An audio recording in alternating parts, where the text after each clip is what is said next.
Monkeys by E F Benson. Read by Richard Crowest.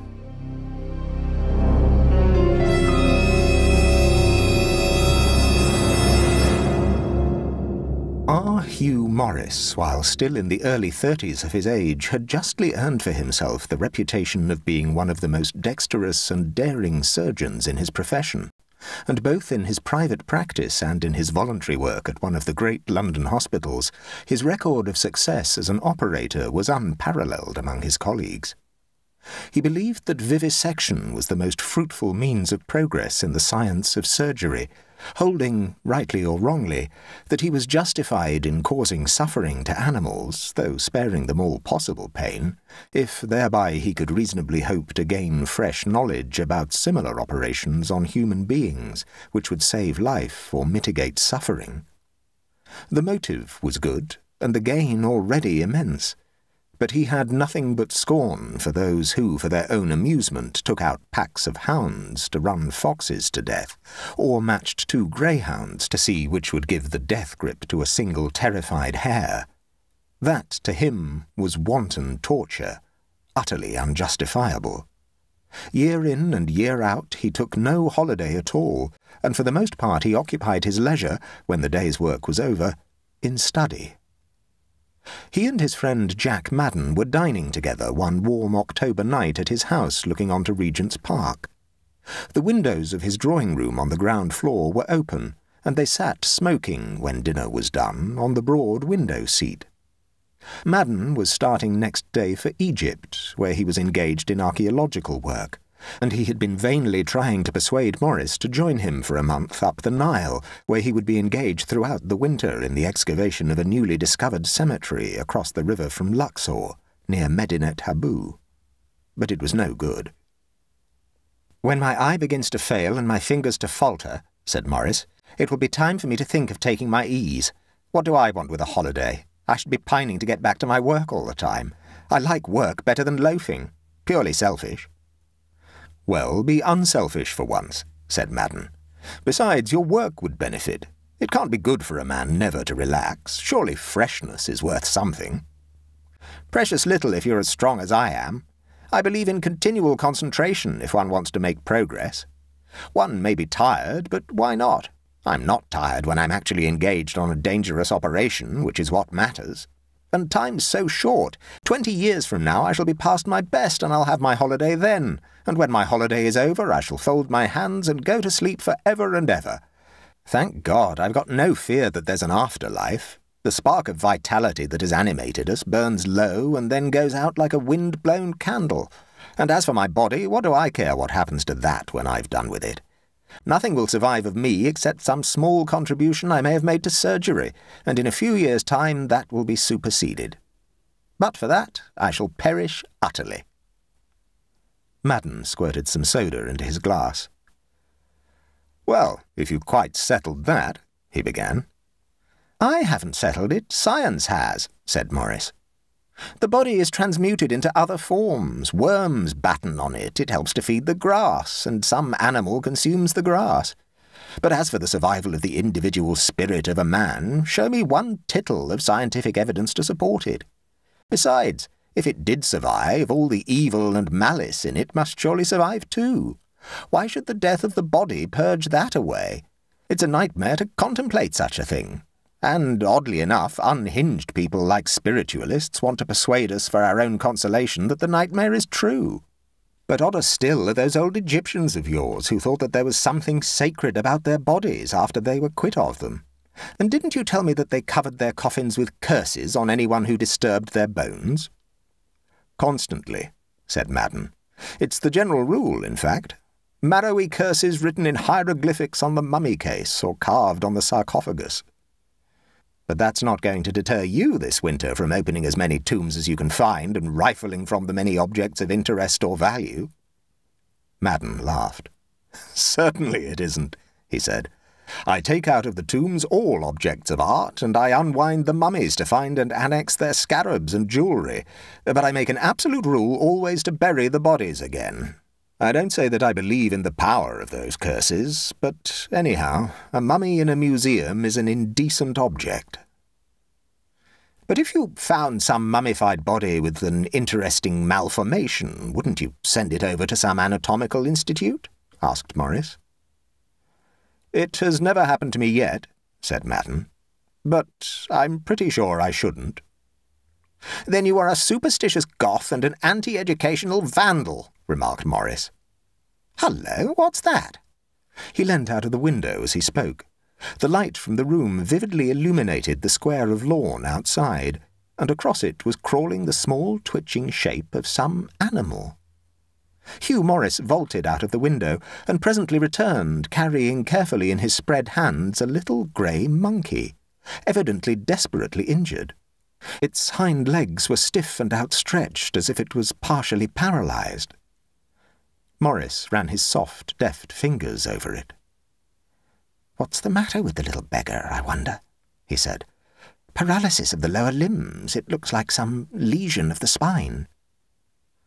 The monkey lay quite still, looking at him with anguished, appealing eyes as he continued his manipulation. "Yes, I thought so," he said. "Fracture of one of the lumbar vertebrae. What luck for me! It's a rare injury, but I've often wondered. And perhaps luck for the monkey, too, though that's not very probable. If he was a man and a patient of mine, I shouldn't dare to take the risk. But as it is—" Jack Madden started on his southward journey next day, and by the middle of November was at work on this newly discovered cemetery. He and another Englishman were in charge of the excavation under the control of the Antiquity Department of the Egyptian government. In order to be close to their work and to avoid the daily ferrying across the Nile from Luxor, they hired a bare, roomy native house in the adjoining village of Gurna. A reef of low sandstone cliff ran northwards from here towards the temple and terraces of Deir al-Bahari, and it was in the face of this and on the level below it that the ancient graveyard lay. There was much accumulation of sand to be cleared away before the actual exploration of the tombs could begin, but trenches cut below the foot of the sandstone ridge showed that there was an extensive area to investigate. The more important sepulchres, they found, were hewn in the face of this small cliff. Many of these had been rifled in ancient days, for the slabs forming the entrances into them had been split and the mummies unwound. But now and then Madden unearthed some tomb that had escaped these marauders, and in one he found the sarcophagus of a priest of the 19th dynasty, and that alone repaid weeks of fruitless work. There were nearly 100 Ushabtiu figures of the finest blue glaze. There were 4 alabaster vessels in which had been placed the viscera of the dead man removed before embalming. There was a table of which the top was inlaid with squares of variously coloured glass, and the legs of which were carved ivory and ebony. There were the priest's sandals adorned with exquisite silver filigree. There was his staff of office inlaid with a diaper pattern of cornelian and gold, and on the head of it, forming the handle, was the figure of a squatting cat carved in amethyst, and the mummy, when unwound, was found to be decked with a necklace of gold plaques and onyx beads. All these were sent down to the Giza Museum at Cairo, and Madden reinterred the mummy at the foot of the cliff below the tomb. He wrote to Hugh Morris describing this find and laying stress on the unbroken splendour of these crystalline winter days, when from morning to night the sun cruised across the blue, and on the cool nights when the stars rose and set on the vapourless rim of the desert. If by chance Hugh should change his mind, there was ample room for him in this house at Gurna, and he would be very welcome. A fortnight later, Madden received a telegram from his friend. It stated that he had been unwell and was starting at once by long sea to Port Said and would come straight up to Luxor. In due course he announced his arrival at Cairo, and Madden went across the river next day to meet him. It was reassuring to find him as vital and active as ever, the picture of bronzed health. The two were alone that night, for Madden's colleague had gone for a week's trip up the Nile, and they sat out, when dinner was done, in the enclosed courtyard adjoining the house. Till then, Madden had shied off the subject of himself and his health. "Now I may as well tell you what's been amiss with me," he said. For I know I look a fearful fraud as an invalid, and physically I've never been better in my life. Every organ has been functioning perfectly, except one, but something suddenly went wrong there just once. It was like this." He paused a moment. "After you left," he said, "I went on as usual for another month or so, very busy, very serene, and, I may say, very successful. Then one morning I arrived at the hospital when there was one perfectly ordinary but major operation waiting for me. The patient, a man, was wheeled into the theatre anaesthetised, and I was just about to make the first incision into the abdomen when I saw there was sitting on his chest a little grey monkey. It was not looking at me, but at the fold of skin which I held between my thumb and finger. I knew, of course, that there was no monkey there, and that what I saw was a hallucination. And I think you'll agree that there was nothing much wrong with my nerves when I tell you that I went through the operation with clear eyes and an unshaking hand. I had to go on. There was no choice about the matter. I couldn't say, 'Please take that monkey away,' for I knew there was no monkey there. Nor could I say, 'Somebody else must do this, as I have a distressing hallucination that there is a monkey sitting on the patient's chest.' There would have been an end of me as a surgeon, and no mistake. All the time I was at work, it sat there, absorbed for the most part in what I was doing, and peering into the wound. But now and then it looked up at me, and chattered with rage. Once it fingered a spring forceps which clipped a severed vein, and that was the worst moment of all. At the end it was carried out, still balancing itself on the man's chest. I think I'll have a drink. Strongish, please. Thanks." "A beastly experience," he said when he had drunk. Then I went straight away from the hospital to consult my old friend Robert Angus, the alienist and nerve specialist, and told him exactly what had happened to me. He made several tests. He examined my eyes, tried my reflexes, took my blood pressure. There was nothing wrong with any of them. Then he asked me questions about my general health and manner of life, and among these questions was one which I am sure has already occurred to you. Namely, had anything occurred to me lately, or even remotely, which was likely to make me visualize a monkey? I told him that a few weeks ago a monkey with a broken lumbar vertebra had crawled onto my lawn, and that I had attempted an operation, binding the broken vertebra with wire, which had occurred to me before as a possibility. You remember the night, no doubt? "Perfectly," said Madden. "I started for Egypt next day. What happened to the monkey, by the way?" "It lived for 2 days. I was pleased because I had expected it would die under the anaesthetic, or immediately afterwards from shock. To get back to what I was telling you, when Angus had asked all his questions, he gave me a good wigging. He said that I had persistently overtaxed my brain for years without giving it any rest or change of occupation, and that if I wanted to be any further use in the world, I must drop my work at once for a couple of months. He told me that my brain was tired out, and that I had persisted in stimulating it. A man like me, he said, was no better than a confirmed drunkard, and that, as a warning, I had had a touch of an appropriate delirium tremens. The cure was to drop work, just as a drunkard must drop drink. He laid it on hot and strong. He said I was on the verge of a breakdown, entirely owing to my own foolishness, but that I had wonderful physical health, and that if I did break down, I should be a disgrace. Above all, and this seemed to me awfully sound advice, he told me not to attempt to avoid thinking about what had happened to me. If I kept my mind off it, I should be perhaps driving it into the subconscious, and then there might be bad trouble. "Rub it in, think what a fool you've been," he said. "Face it, dwell on it, make yourself thoroughly ashamed of yourself."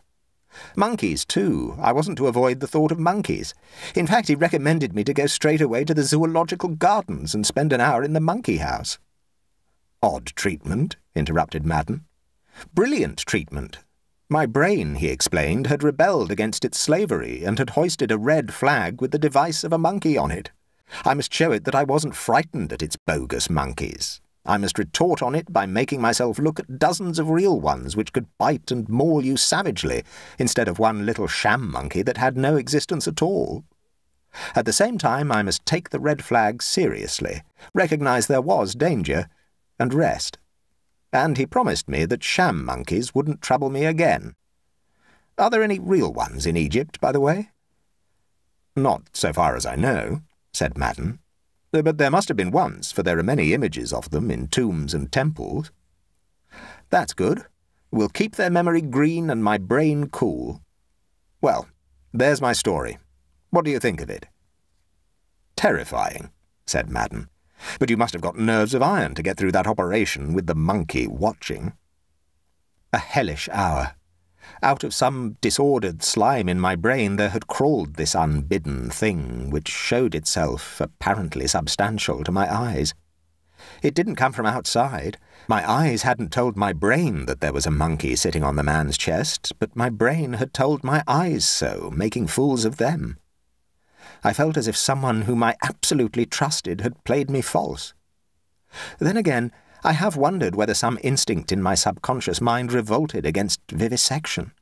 My reason says that it is justified, for it teaches us how pain can be relieved and death postponed for human beings. But what if my subconscious persuaded my brain to give me a good fright and reproduce before my eyes the semblance of a monkey, just when I was putting into practice what I had learned from dealing out pain and death to animals? He got up suddenly. "What about bed?" he said. 5 hours' sleep was enough for me when I was at work, but now I believe I could sleep the clock round every night." Young Wilson, Madden's colleague in the excavations, returned next day, and the work went steadily on. One of them was on the spot to start it soon after sunrise, and either one or both of them were superintending it, with an interval of a couple of hours at noon, until sunset. When the mere work of clearing the face of the sandstone cliff was in progress, and of carting away the silted soil, the presence of one of them sufficed, for there was nothing to do but to see that the workmen shovelled industriously and passed regularly with their baskets of earth and sand on their shoulders to the dumping grounds, which stretched away from the area to be excavated in lengthening peninsulas of trodden soil. But as they advanced along the sandstone ridge, there would now and then appear a chiselled smoothness in the cliff, and then both must be alert. There was great excitement to see if, when they exposed the hewn slab that formed the door into the tomb, it had escaped ancient marauders and still stood in place and intact for the modern to explore. But now for many days they came upon no sepulchre that had not already been opened. The mummy, in these cases, had been unwound in the search for necklaces and scarabs, and its scattered bones lay about. Madden was always at pains to reinter these. At first Hugh Morris was assiduous in watching the excavations, but as day after day went by without anything of interest turning up, his attendance grew less frequent. It was too much of a holiday to watch the day-long removal of sand from one place to another. He visited the tomb of the kings, he went across the river and saw the temples at Karnak, but his appetite for antiquities was small. On other days he rode in the desert or spent the day with friends at one of the Luxor hotels. He came home from there one evening in rare good spirits, for he had played lawn tennis with a woman on whom he had operated for malignant tumour 6 months before, and she had skipped about the court like a 2-year-old. "God, how I want to be at work again!" he exclaimed. "I wonder whether I ought not to have stuck it out and defied my brain to frighten me with bogies." The weeks passed on, and now there were but 2 days left before his return to England, where he hoped to resume work at once. His tickets were taken and his berth booked. As he sat over breakfast that morning with Wilson, there came a workman from the excavation with a note scribbled in hot haste by Madden to say that they had just come upon a tomb which seemed to be unrifled, for the slab that closed it was in place and unbroken. To Wilson the news was like the sight of a sail to a marooned mariner, and when, a quarter of an hour later, Morris followed him, he was just in time to see the slab prized away. There was no sarcophagus within, for the rock walls did duty for that. But there lay there, varnished and bright in hue as if painted yesterday, the mummy case, roughly following the outline of the human form. By it stood the alabaster vases containing the entrails of the dead, and at each corner of the sepulchre there were carved out of the sandstone rock, forming, as it were, pillars to support the roof, thick-set images of squatting apes. The mummy case was hoisted out and carried away by workmen on a bier of boards into the courtyard of the excavator's house at Gurner, for the opening of it and the unwrapping of the dead. They got to work that evening directly they had fed. The face painted on the lid was that of a girl or young woman, and presently, deciphering the hieroglyphic inscription, Madden read out that within lay the body of A-pen-ara, daughter of the overseer of the cattle of Senmut. "Then follow the usual formulas," he said. "Yes, yes. You'll be interested in this, Hugh, for you asked me once about it. A-pen-ara curses any who desecrates or meddles with her bones, and should anyone do so, the guardians of her sepulchre will see to him, and he shall die childless and in panic and agony. Also the guardians of her sepulchre will tear the hair from his head, and scoop his eyes from their sockets, and pluck the thumb from his right hand as a man plucks the young blade of corn from its sheath." Morris laughed. "Very pretty little attentions," he said. "And who are the guardians of this sweet young lady's sepulchre? Those 4 great apes carved at the corners?" "No doubt. But we won't trouble them, for tomorrow I shall bury Miss A-pen-ara's bones again with all decency in the trench at the foot of her tomb. They'll be safer there, for if we put them back where we found them, there would be pieces of her hawked about by half the donkey boys in Luxor in a few days. Buy a mummy hand, lady. Foot of a gyppy queen, only 10 piastres, gentlemen. Now for the unwinding." It was dark by now, and Wilson fetched out a paraffin lamp which burned unwaveringly in the still air. The lid of the mummy case was easily detached, and within was the slim, swaddled body. The embalming had not been very thoroughly done, for all the skin and flesh had perished from the head, leaving only bones of the skull stained brown with bitumen. Round it was a mop of hair, which, with the ingress of the air, subsided like a belated souffle and crumbled into dust. The cloth that swathed the body was as brittle, but round the neck, still just holding together, was a collar of curious and rare workmanship. Little ivory figures of squatting apes alternated with silver beads. But again, a touch broke the thread that strung them together, and each had to be picked out singly. A bracelet of scarabs and cornelians still clasped one of the fleshless wrists, and then they turned the body over in order to get at the members of the necklace which lay beneath the nape. The rotted mummy cloth fell away altogether from the back, disclosing the shoulder blades and the spine down as far as the pelvis. Here the embalming had been better done, for the bones still held together with remnants of muscle and cartilage. Hugh Morris suddenly sprang to his feet. "My God, look there!" he cried. "One of the lumbar vertebrae, there at the base of the spine, has been broken and clamped together with a metal band. To hell with your antiquities, let me come and examine something much more modern than any of us." He pushed Jack Madden aside and peered at this marvel of surgery. "Put the lamp closer," he said, as if directing some nurse at an operation. "Yes, that vertebra has been broken right across and has been clamped together. No one has ever, as far as I know, attempted such an operation except myself, and I have only performed it on that little paralyzed monkey that crept into my garden one night. But some Egyptian surgeon more than 3,000 years ago performed it on a woman. And look, she lived afterwards, for the broken vertebra has put out that bony efflorescence of healing, which has encroached over the metal band. That's a slow process, and it must have taken place during her lifetime, for there is no such energy in a corpse. The woman lived long. Probably she recovered completely. And my wretched little monkey only lived 2 days, and was dying all the time." Those questing, hawk-visioned fingers of the surgeon perceived more finely than actual sight, and now he closed his eyes as the tip of them felt their way about the fracture in the broken vertebra and the clamping metal band. "The band doesn't encircle the bone," he said, "and there are no studs attaching it. There must have been a spring in it, which, when it was clasped there, kept it tight. It has been clamped round the bone itself. The surgeon must have scraped the vertebra clean of flesh before he attached it. I would give 2 years of my life to have looked on like a student at that masterpiece of skill, and it was worthwhile giving up 2 months of my work only to have seen the result. And the injury itself is so rare, this breaking of a spinal vertebra. To be sure, the hangman does something of the sort, but there's no mending that. Good Lord, my holiday has not been a waste of time. Madden settled that it was not worthwhile to send the mummy case to the museum at Gizeh, for it was of a very ordinary type, and when the examination was over they lifted the body back into it for reinterment next day.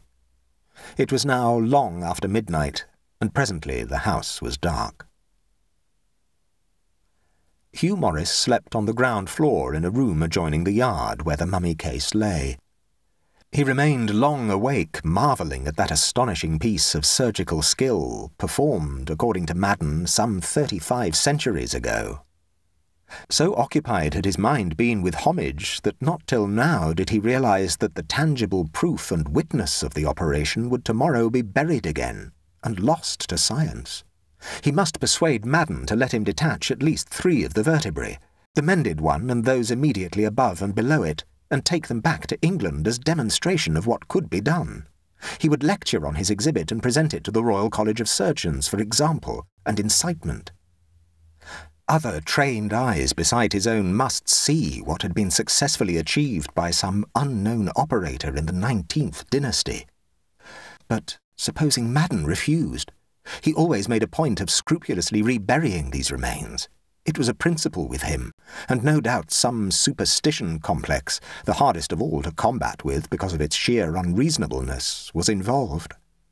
Briefly, it was impossible to risk the chance of his refusal. He got out of bed, listened for a moment by his door, and then softly went out into the yard.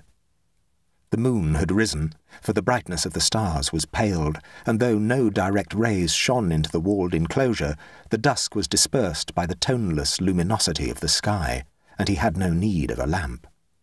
He drew the lid off the coffin, and folded back the tattered cerements which Madden had replaced over the body. He had thought that those lower vertebrae of which he was determined to possess himself would be easily detached, so far perished were the muscle and cartilage which held them together. But they cohered as if they had been clamped, and it required the utmost force of his powerful fingers to snap the spine, and as he did so the severed bones cracked as with the noise of a pistol shot. But there was no sign that anyone in the house had heard it. There came no sound of steps nor light in the windows. One more fracture was needed, and then the relic was his. Before he replaced the ragged cloths, he looked again at the stained, fleshless bones. Shadow dwelt in the empty eye sockets, as if black, sunken eyes still lay there, fixedly regarding him. The lipless mouth snarled and grimaced. Even as he looked, some change came over its aspect, and for one brief moment he fancied that there lay, staring up at him, the face of a great brown ape. But instantly that illusion vanished, and replacing the lid, he went back to his room. The mummy case was reinterred next day, and 2 evenings after, Morris left Luxor by the night train for Cairo to join a homeward-bound P&O at Port Said. There were some hours to spare before his ship sailed, and having deposited his luggage, including a locked leather dispatch case, on board, he lunched at the Café Tewfik near the quay. There was a garden in front of it, with palm trees and trellises gaily clad in bougainvilleas. A low wooden rail separated it from the street, and Morris had a table close to this. As he ate, he watched the polychromatic pageant of Eastern life passing by.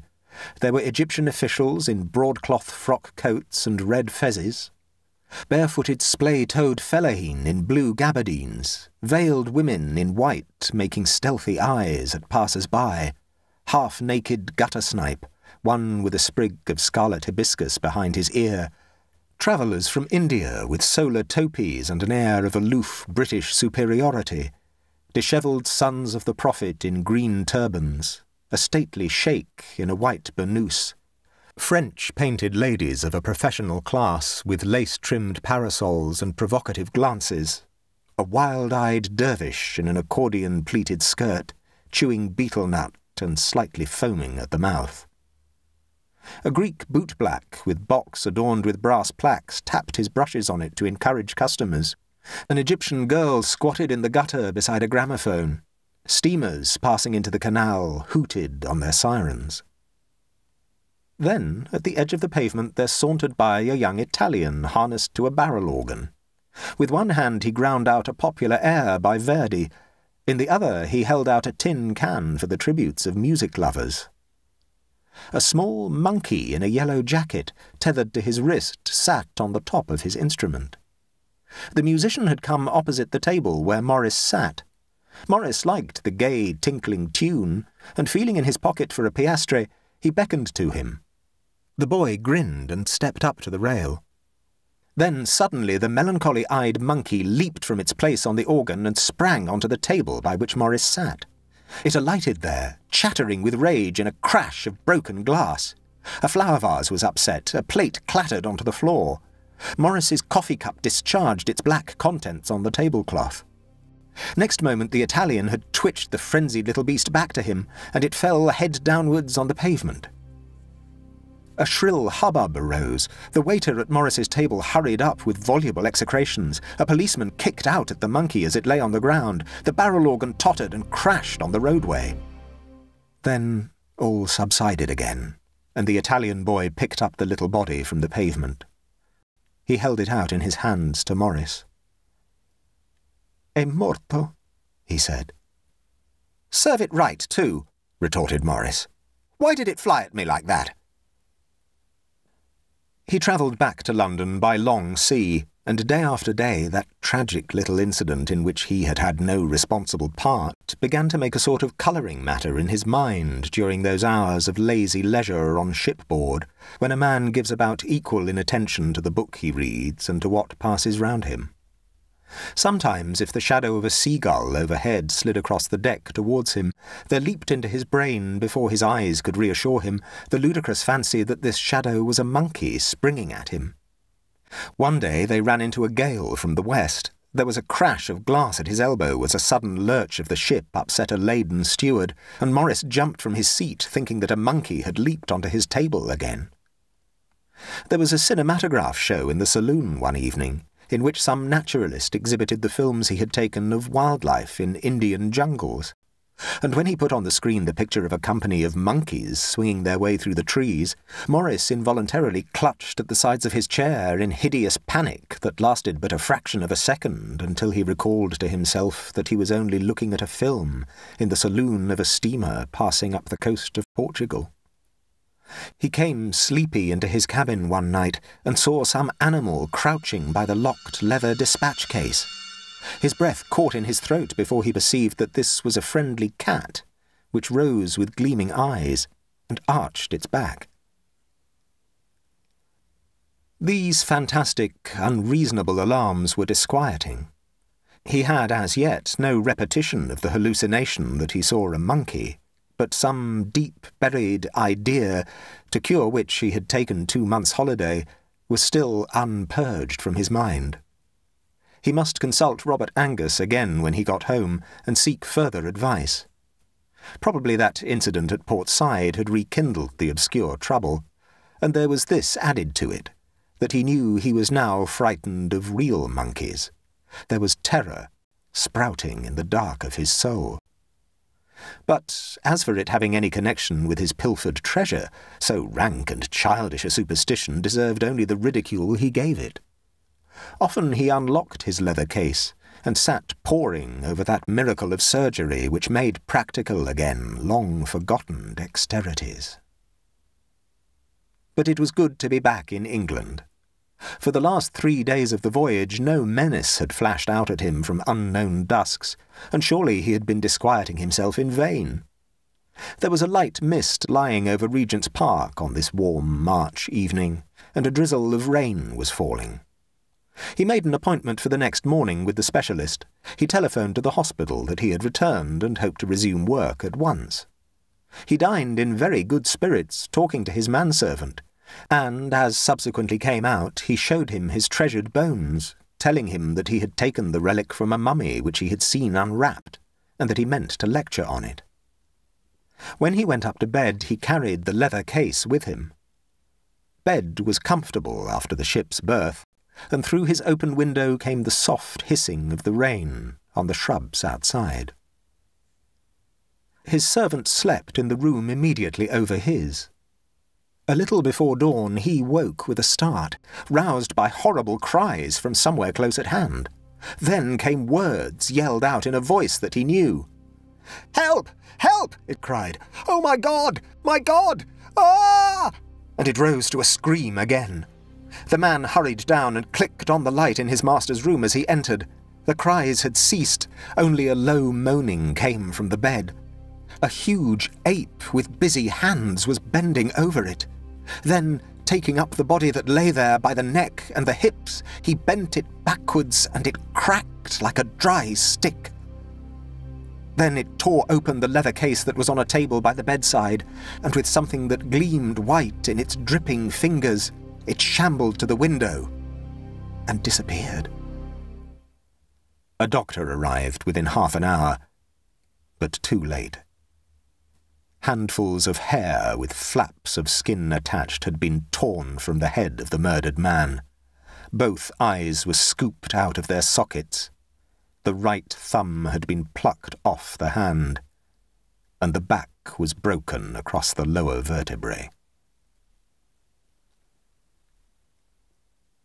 Nothing has since come to light which could rationally explain the tragedy.